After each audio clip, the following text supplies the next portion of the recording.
अपनी डबली अपना राग में आप सभी का बहुत स्वागत है और मैं हूं आपके साथ अमनदीप। चलिए खबरों में आगे बढ़ते हैं। इजराइल हमास युद्ध के बीच में अलीगढ़ मुस्लिम यूनिवर्सिटी के छात्रों ने कैंपस में प्रदर्शन किया। एएमयू के छात्रों ने फिलिस्तीन के समर्थन में धार्मिक नारेबाजी करते हुए अल्लाह अकबर के नारे भी लगाए और इस दौरान में वे हाथों में वी स्टैंड विद फिलिस्तीन, एएमयू स्टैंड विद फिलिस्तीन के पोस्टर लिए हुए नजर आए। इजराइल और हमास के बीच में शनिवार को युद्ध जारी है और साथ ही आपको बता दें कि शनिवार सुबह जब हमास ने चंद मिनटों में इजराइल पर हजारों रॉकेट दागे थे, उसके बाद में एक्शन में आए इजराइल ने जवाब भी दिया। और इस बीच अलीगढ़ मुस्लिम यूनिवर्सिटी के सैकड़ों छात्रों ने फिलिस्तीन के समर्थन में कैंपस में प्रदर्शन किया और इस दौरान में उन्होंने वी स्टैंड फिलिस्तीन के धार्मिक नारेबाजी के साथ में इस तरह के जो आप देख सकते हैं, ये वीडियो भी सामने आया है और यहां पर आतंकी संगठन का समर्थन करते हुए नारेबाजी की गई थी, जिसको लेकर अब जांच की बात कही जा रही है। बिल्कुल जी, फिलिस्तीन के समर्थन में हम फिलिस्तीन के साथ खड़े हैं और हमें जो है अफसोस है और हमारे दिल में तकलीफ भी है और हमारी दुआ है और हमारे तमाम जितने हमारे मुस्लिम लीडर हैं उन तमाम लोगों से हमारी दरख्वास्त है कि वो जो है उनका सपोर्ट करें और उनको साथ दें।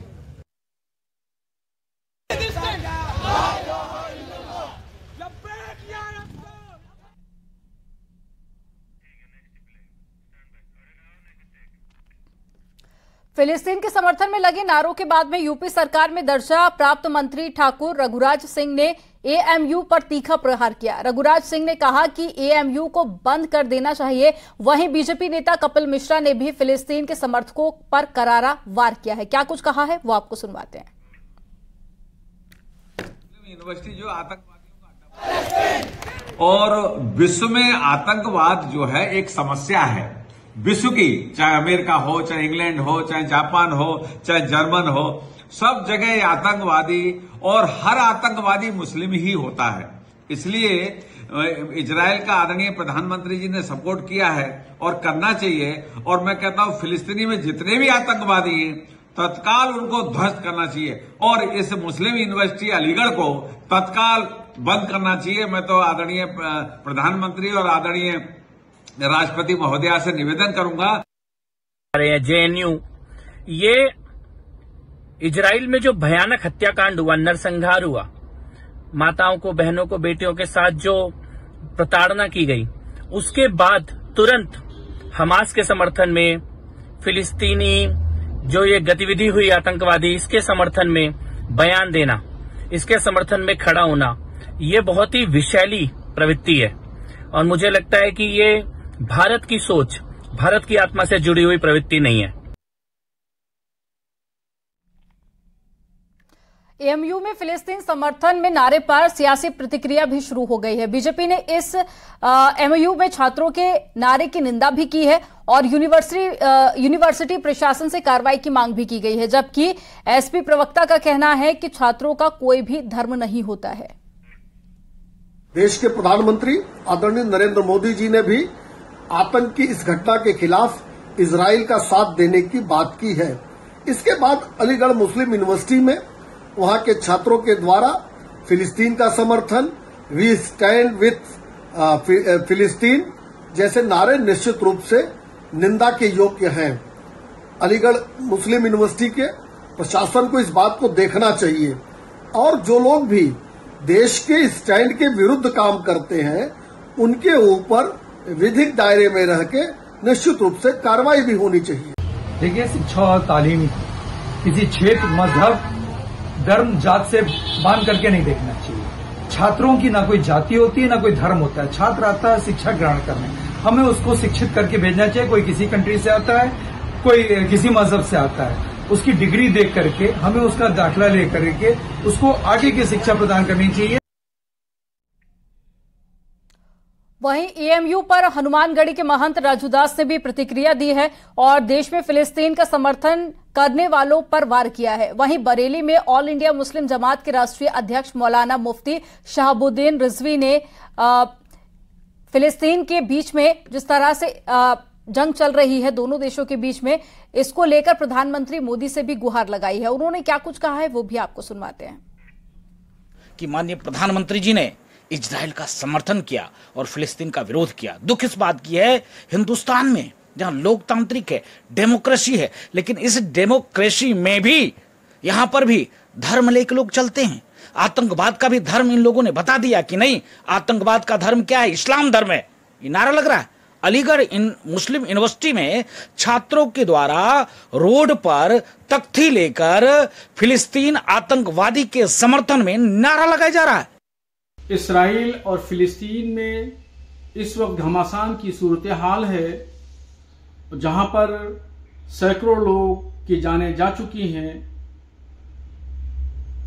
ऐसी सूरत हाल में मैं भारत सरकार के प्रधानमंत्री नरेंद्र मोदी जी से अपील करूंगा कि वो मध्यस्थता करें और जंग बंदी की पहल करें, क्योंकि जंगो जिदाल किसी भी मसले का हल नहीं है। भदोही में सीएम योगी ने अंतर्राष्ट्रीय कालीन मेले में हिस्सा लिया। 250 से ज्यादा कालीन कारोबारियों के स्टॉल इस मेले में लगे हैं। कॉर्पोरेट एक्सपो में 60 से ज्यादा देश शामिल हैं और सीएम योगी ने कालीन स्टॉल का निरीक्षण भी किया और साथ ही शिल्पकारों और हुनरमंदों से बातचीत भी की। इस मौके पर सीएम योगी ने उनका काम देखा और उनके काम की तारीफ भी की। इंडिया कॉर्पोरेट एक्सपो का ये 45वां संस्करण है।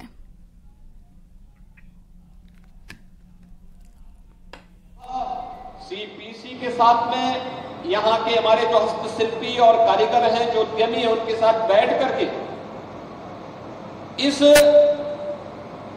कारपेट एक्सपो मार्ट को जितनी जल्दी हो इसको फंक्शनल करते हुए इसमें और भी क्या सुविधाएं चाहिए, इसके प्रमोशन के लिए तत्काल निर्णय लेकर के इस कार्यक्रम को आगे बढ़ाने की आवश्यकता है। हमें अपने हस्तशिल्पी और कारीगरों को आगे बढ़ाना होगा। ये हमारी बहुत बड़ी ताकत है। उत्तर प्रदेश सरकार ने सन 2018 में अपने परंपरागत उत्पाद को प्रमोट करने के लिए वन डिस्ट्रिक्ट वन प्रोडक्ट की योजना चलाई थी। अपने परंपरागत हस्तशिल्पी और कारीगरों के लिए अच्छी ट्रेनिंग हो, उनको मान्यता मिले, उनको उन्नत किस्म के टूल्स प्राप्त हो, इसके लिए विश्वकर्मा श्रम सम्मान की योजना प्रारंभ की। सूत्रों के हवाले से बड़ी खबर मिल रही है। गाजियाबाद को जल्द ही रैपिड रेल की सौगात मिल सकती है। एक बड़ी खबर आपको बता रहे हैं, जल्द ही ये बड़ी सौगात गाजियाबाद को दी जा सकती है। अगले सप्ताह से ट्रेन का संचालन शुरू हो सकता है। सूत्रों के मुताबिक प्रधानमंत्री मोदी 16 अक्टूबर को साहिबाबाद से दोहाई तक की कॉरिडोर का उद्घाटन भी कर सकते हैं। इससे लोगों का सफर और भी ज्यादा आसान हो जाएगा। देश की पहली रैपिड रेल दिल्ली से मेरठ के बीच में चलाई जाएगी और इससे ज्यादातर काम पूरा हो चुका है। बहुत जल्द ही इस रूट पर रैपिड रेल दौड़ती हुई भी नजर आएगी और भारत के पहले रैपिड रेल को रैपिड एक्स नाम दिया गया था और रैपिड एक्स 6 कोच के साथ में चलेगा और ये सभी कोच एसी वाले होंगे। इसमें एक साथ 450 यात्री ट्रैवल कर सकेंगे और इसमें एक कोच प्रीमियम होगा और बाकी महिला यात्रियों के लिए भी होगा। इस ट्रेन में मोबाइल से लेकर इलेक्ट्रिक सामानों के लिए चार्जर आदि की भी सुविधा दी गई है।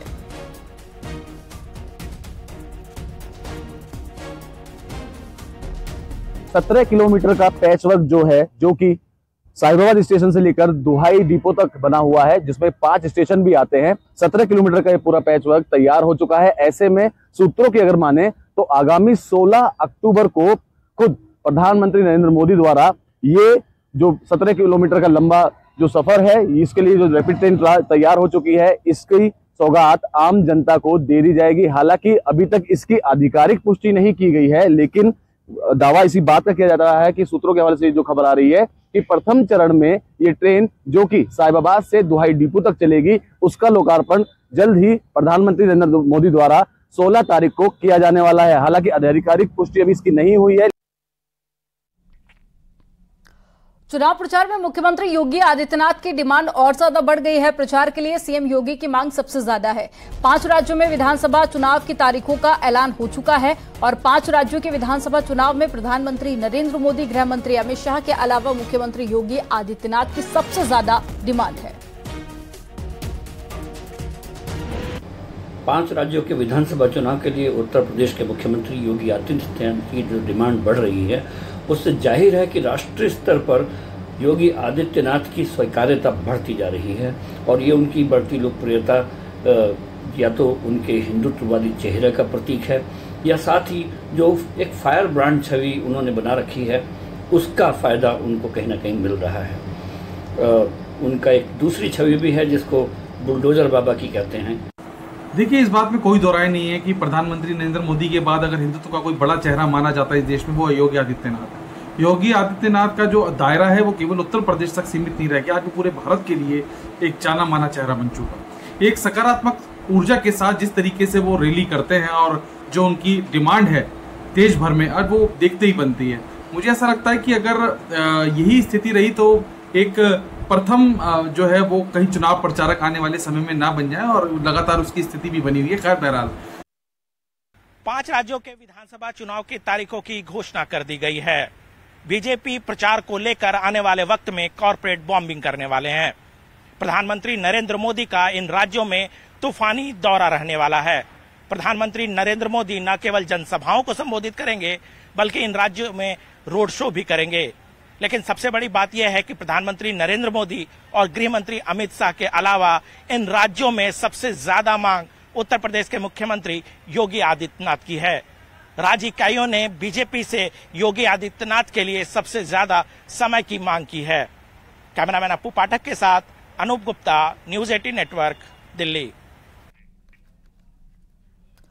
चुनाव आयोग ने मध्य प्रदेश, राजस्थान, छत्तीसगढ़, तेलंगाना और साथ ही मिजोरम में विधानसभा चुनाव की तारीखों का ऐलान कर दिया है। इन राज्यों में चुनावी प्रक्रिया 27 दिन चलेगी और सबसे पहले मिजोरम में 7 नवंबर को मतदान होगा।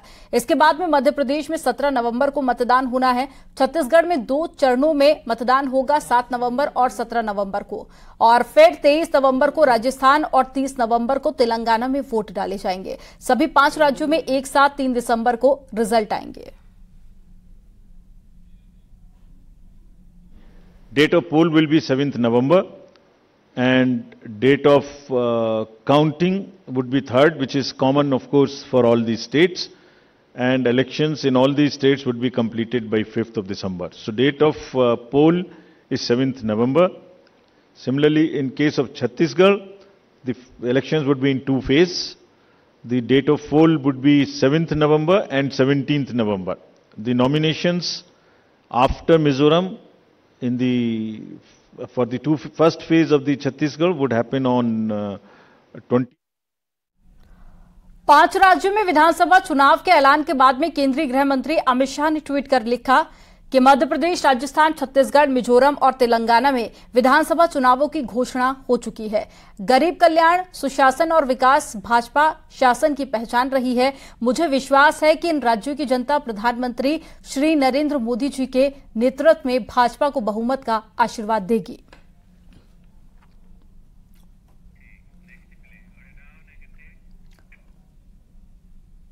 पांच राज्यों में चुनाव की तारीखों के ऐलान के बाद में बीएसपी सुप्रीमो मायावती ने भी ट्वीट किया और मायावती ने ट्वीट करके लिखा कि मध्य प्रदेश, राजस्थान, तेलंगाना, छत्तीसगढ़ और साथ ही मिजोरम विधानसभा आम चुनाव अगले महीने कराने की घोषणा का स्वागत, किंतु चुनाव आयोग के लिए असली चुनौती सरकारी मशीनरी व धनबल आदि के दुरुपयोग को रोककर चुनाव को जो पूरी प्रक्रिया है वो स्वतंत्र और निष्पक्ष कराने की है, जिस पर लोकतंत्र का भविष्य निर्भर है और साथ ही खासकर सत्ताधारी पार्टी द्वारा चुनाव को गलत दिशा में प्रभावित करने के लिए लुभावने वादे व हवाबाजी घोषणाएं आदि पर अंकुश लगाना जरूरी है, जिसको लेकर एससी ने नोटिस भी जारी कर दिया है, यानी कि सुप्रीम कोर्ट की तरफ से नोटिस भी जारी किया गया और जातिवाद और सांप्रदायिकता का उन्माद और हिंसा के खिलाफ सख्त कार्रवाई जरूरी है। बीएसपी मध्य प्रदेश और छत्तीसगढ़ राज्य में गोंडवाना गणतंत्र पार्टी के साथ में चुनावी समझौता करने के अलावा मिजोरम को छोड़कर राजस्थान और तेलंगाना इन दोनों राज्यों में अकेले ही बिना किसी से समझौता किए हुए चुनाव लड़ रही है और इन राज्यों में अच्छे रिजल्ट की उम्मीद करती है।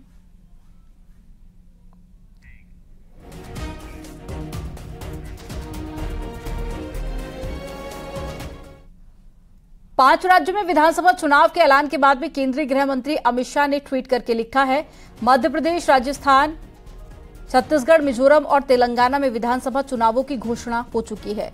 गरीब कल्याण, सुशासन और विकास भाजपा शासन की पहचान रही है। मुझे विश्वास है कि इन राज्यों की जनता प्रधानमंत्री नरेंद्र मोदी जी के नेतृत्व में भाजपा को बहुमत का आशीर्वाद देगी।